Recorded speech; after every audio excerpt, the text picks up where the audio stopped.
Do you have questions about your employment rights? Ask a Lawyer is here for you. Each week, experts from EmploymentLawyer.ca answer your questions. Visit cp24.com/askalawyer and watch Wednesdays at 9:30 p.m. on CP24.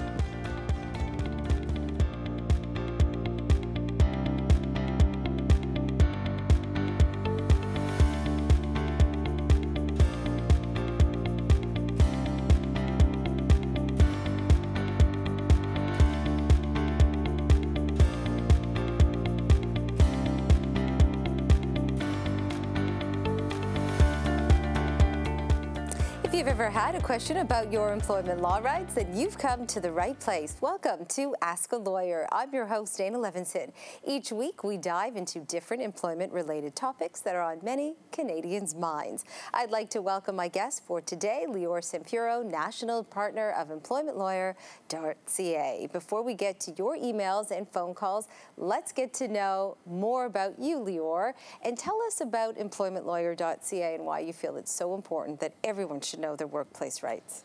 Dana, we all spend more time on our job than doing anything else. We spend more time working than we spend with our families or on vacation. It's true. And because of that time that we spend, it's such a big part of our lives. We have to understand what our rights are. And EmploymentLawyer.ca, the website that my firm created, is a terrific resource. You can learn a lot about your rights. You can learn a lot about common questions that people have and the solutions and the answers.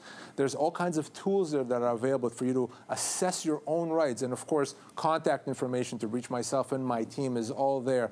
I spend most of my time talking to people about their workplace rights, helping them understand their rights and enforce those rights. Remember, the law is quite good. I've said this before. In Ontario, when it comes to your workplace rights, many people, unfortunately, don't know what their rights are. Well, by watching this show, you're all going to learn exactly what your rights are, and I think that makes for a better workplace for everyone. Exactly. So from the calls and emails that you have been getting over the past week, what are some of the issues that have stood out this week to you? I spoke with a lady this week who had been on a temporary layoff because of COVID-19 for quite a while, over a year now. She's been off. She's been home and waiting and hoping that she's going to be called back to work. Well, she called me, and she had a very simple question. How long do I have to wait? When is it enough? You know, how long can my employer extend this? So here's what I told her, and I think she was very surprised. I think our viewers are going to be surprised, is you actually don't have to wait at all. You do not have the obligation to sit at home waiting and hoping to be called back to work. You, the employee, can choose at any time to treat your employment as being terminated. Even when the layoff first happened, you can say, I'm not accepting this. I'm not sitting at home. I'm treating this as a termination and requiring you, employer, to pay me my severance. Now, some people may want to maintain their employment relationship, and that's fine. But you have that right. You have that option. You can make that choice. It's not your employer's decision. It's yours. For her, she's now decided she doesn't want to wait anymore. She wants to move on. She wants to get her severance. I'm going to help her do that. And for anyone watching at home, if you're still on that COVID layoff, you can continue waiting. I can't tell you how much longer you're going to be waiting. You may be waiting a while longer. Or you can say, enough is enough. I'm treating this as a termination. I'm getting my severance, and I'm moving on. Okay, if you want to get in touch with Lior and his team, you can call 1-888-861-4555, email ask@employmentlawyer.ca, or visit their website, employmentlawyer.ca. Let's kick things off by taking our first call, Lior. These calls came from your radio show across Ontario, where you take questions live from listeners about their employment law issues. Take a listen. I was let go with no warning after just under 4 years of service. My question is, I only got 3 weeks of severance. I didn't get anything else. I'm just wondering if I'm entitled to anything more, perhaps. I'm 58 years old. The job was a customer service rep. So what does he do now? Well, for a lot of people, that may seem unfair. Well, he had no warning. Why was he let go? And I agree with you. It is unfair. But from a legal standpoint, an employer is allowed to do that. His employer is allowed to let him go with little warning or no warning as long as they pay proper severance. So the question here is whether or not what he was offered is appropriate. I can tell you how much he's owed, but let me show you how much he's owed, and let me show everyone at home how they can find out. If you want to find out how much you're owed, let's go to pocketemploymentlawyer.ca. Let's use our handy-dandy severance calculator tool, and let's see what we get there. So we know this person is 58 years old. He's been there for 3 years, was offered 3-week severance. Well, we see right on the screen that he's owed somewhere north of 4 months of pay, wow. okay? That is a significant difference, and that's how easy it is to find out how much you're owed, whether you work for a year or 30 years, works just the same. Wow, so he's really missing a chunk of money there. A significant amount, and the thing to remember, that's not uncommon. 90% of matters that when you lose your job, you're looking at a difference like that, if not greater than that. So it is a very, very common thing. Okay, we've got lots to talk about today. Let's take a short break, and when we come back, employment lawyer Lior Samfiru from EmploymentLawyer.ca will answer more of your questions. Stay with us. Do you have questions about your employment rights? Ask a Lawyer is here for you. Each week, experts from EmploymentLawyer.ca answer your questions. Visit cp24.com/askalawyer and watch Wednesdays at 9:30 p.m. on CP24.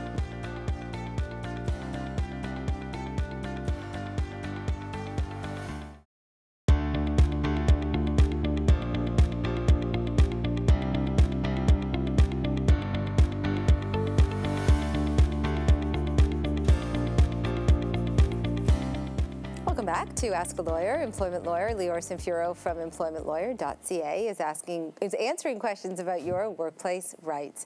If you want to get in touch with Lior and his team, you can call 1-888-861-4555. Email ask@employmentlawyer.ca or visit their website, EmploymentLawyer.ca. Before we get to our next call, Lior, let's talk about the difference between independent contractors and employees and why it's important that we know the difference. So there are several questions and topics that have come up, but what is the main difference between the two? So the first thing you have to understand is that an independent contractor is someone that's in business for him or herself. So if you run a business where you have multiple customers and you have to manage your time amongst those customers, you finish a job, you go to the next job, then yeah, you have a business, you are an independent contractor. You're not an employee of any of those companies. Okay. Now, the opposite of that is an employee. An employee is someone that's dedicated usually to one employer, one company. They take direction from that company. They don't have the ability to decide when to go, when to work, how much to charge. That's all set for them. So what's important to remember here, and this is the reason why we're talking about this, that being misclassified is extremely common. So the example that I like to use is a plumber. So maybe you have a leaky faucet at home. You call a plumber to come fix it. The plumber comes in, fixes the job, charges you, and moves on to their next job. That plumber is not your employee. He has or she has a business. They're going to come and do the job and move on to another client. Now, if that plumber came and worked in your place every single day and only for you, well, then at some point he or she may become an employee. So if you were wondering, am I an employee or am I an independent contractor, ask yourself, are you like that plumber? If you are, then you're probably an independent contractor. If you have a regular job, if you go to work every day, come back the next morning and do the same thing, you're not a contractor. You are an employee. And that means, guess what? You have all the rights of an employee, despite what you believe, despite what the company that you work for calls you. It's always about substance over form.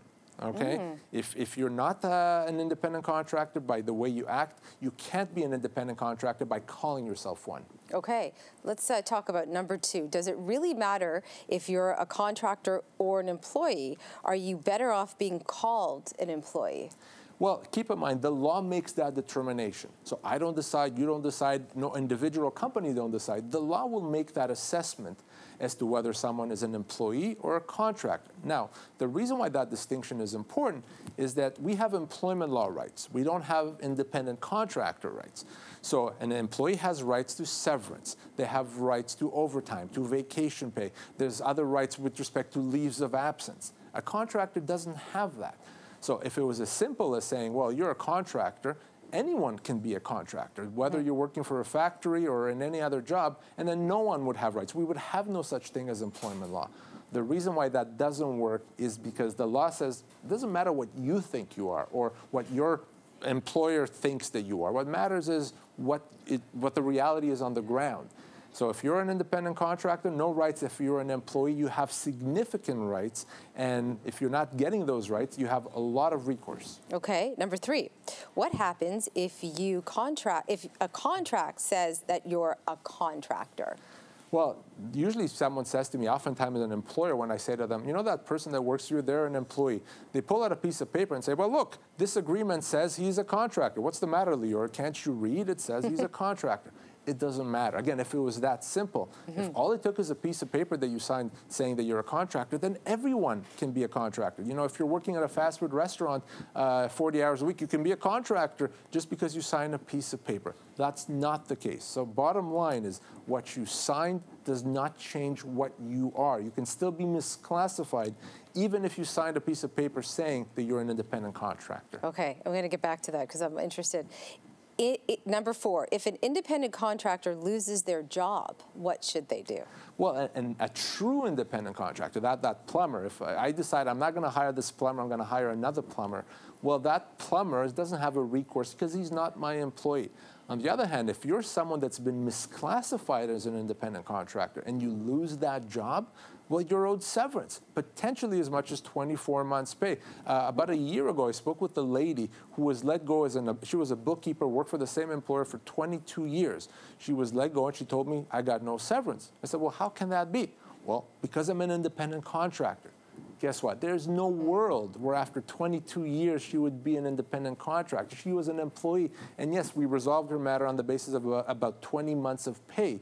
So if you lose your job, find out really if you're an employee or a contractor, because if you are an employee, you are owed as much severance as any other employee. Okay, so before I ask you the last question, tell me what the difference is, and maybe there's no difference at all, maybe it's just language, the difference between an independent contractor versus a freelancer.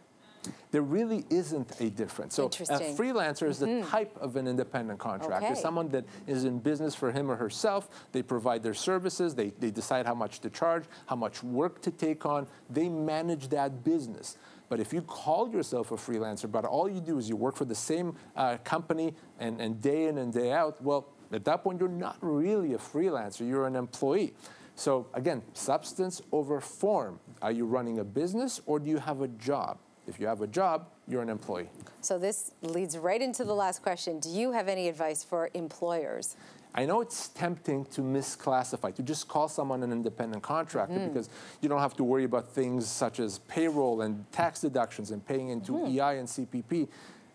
But if it was that simple, everyone can do that. So as tempting as it is to call someone an independent contractor, if you're an employer, get some advice. Make sure that the person you're hiring wouldn't be misclassified. Think about it this way. If you're an employer and you have someone that really is an employee, but you've called them a contractor, not only do you have obligations and responsibility towards that employee, what happens if CRA comes, knocks on the door and says, well, wait a second, you haven't been deducting taxes, you haven't been remitting EI and CPP, there's going to be fines, there's going to be penalties. It's not a good situation to be in. So for employers too, you want to get it right. Don't take the easy way just because it's easier to call someone an independent contractor. If you're not hiring an independent contractor and you misclassify them, that's not a good situation. Let's get to more of your questions. Here's another caller from your radio show. Take a listen. I've been at the company for approximately 13 years. It's a construction company, and it was recently sold. And I'm just wondering, does my 13-year term still apply in case there is any issues of dismissal, or is it a brand new start for a new owner of the company? Yeah, so how does it work when somebody's employer is bought by another company? Happens very often. You work for a company, it gets sold, and you continue working. So bottom line is this. If you continue working with the buyer, your years of seniority carry on. And that's important because if at some point you are let go down the road, your severance is going to account for the time with the previous company. Now, that said, some employers may, or buyers may want you to sign an employment agreement giving up those prior years of service. So you have to be very, very careful not to do that, not to sign something that gives up those prior years of service. But for most people, if you continue working, you had a job with company A, company B bottom, you continued working with them, those years of service continue. The other thing I want to say about this gentleman said that he was in construction. One of the biggest misconceptions in employment law is that construction employees don't get severance. Wrong, wrong, wrong. Not only do you get severance as a construction employee, you get the same amount of severance as any other employee. Again, up to 24 months' pay. I know that's shocking to a lot of people, but you lose your job, you are getting severance. I don't care what job you have. Shocking, because if you Google that, the bare minimum will tell you that construction workers are really not entitled to a lot. Let me ask you something about Company A versus Company B. Company B comes in and tells certain employees, well, if you want to stay here, you're going to have to give up your seniority. You can keep your job, but you're giving up that seniority. What does someone do at that point? So at that point, an employee has to make a decision. Do you continue working, giving up your seniority, or do you refuse that new job and get severance right now? That is an individual decision, but the risk here is this. The risk here is that you sign that document, giving up your seniority. Fast forward a month later, you're let go. Now, because you did that, you're getting severance that's nominal because you gave up those prior years. So I'd be very weary of doing that. Best advice, though, if you're not sure what to do, let me see it. Let me see the document. Let me tell you what it means so we can have that discussion. Okay. Let's take a short break, and when we come back, Lior from EmploymentLawyer.ca will answer a question from Paul about performance improvement plans. Stay with us.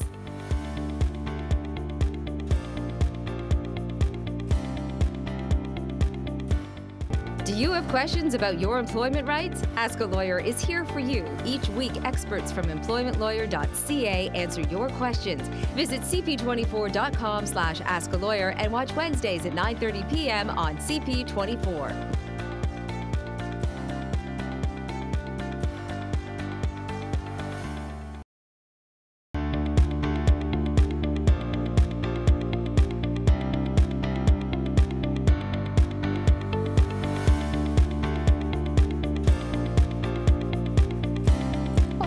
Ask a Lawyer. Lior Sampiero from EmploymentLawyer.ca is taking your employment law questions. If you would like to get in touch with Lior and his team, you can call 1-888-861-4555, email ask@employmentlawyer.ca, or visit their website, employmentlawyer.ca. We still have lots of questions to discuss. Here's another question that recently came in. That calculator, is that applicable to part-time employees? 45 years with the same company. I'm a bank teller, and those jobs are disappearing because of digitalization. I'm over 60, and I have the feeling that I'm kind of going to be going through that.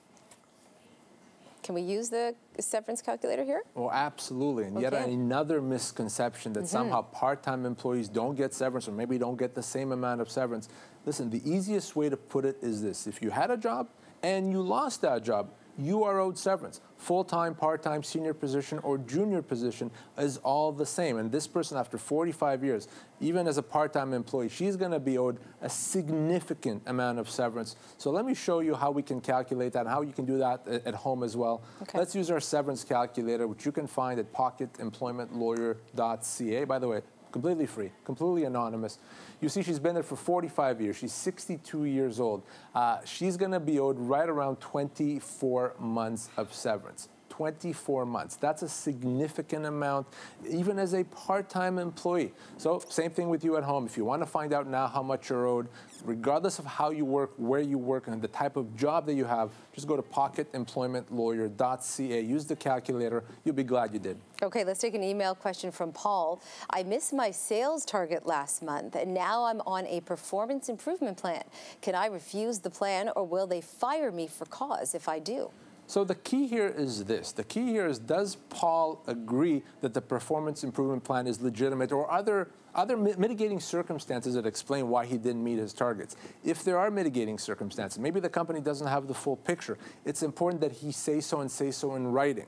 So I would send an email saying, company, you've told me I haven't met my targets. Here's what you need to know. Okay, I wouldn't refuse the performance improvement plan, but you want to give the company the full picture. Your silence is the same as acceptance. So if the company says, you made a big mistake, you did everything wrong, and you don't say anything about it, you've accepted. Now, if it's true, then acceptance is fine. But if there's other information, you have to say so.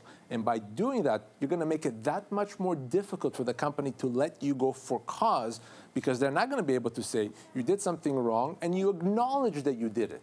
So important, whether it's a performance improvement plan or a performance review, if you don't agree with it, say so, and say so in writing. Okay, let's take one last break. We'll have more with Lior from EmploymentLawyer.ca in 2 minutes.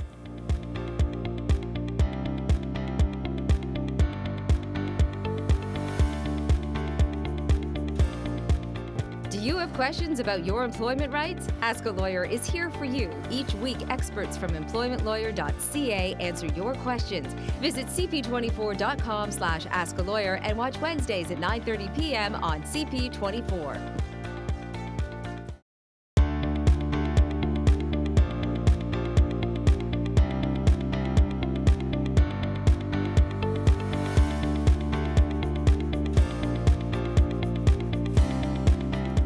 Back to Ask a Lawyer. Lior Sampiru from EmploymentLawyer.ca is answering your employment law questions. We have time to answer one more question, and this is from Robin.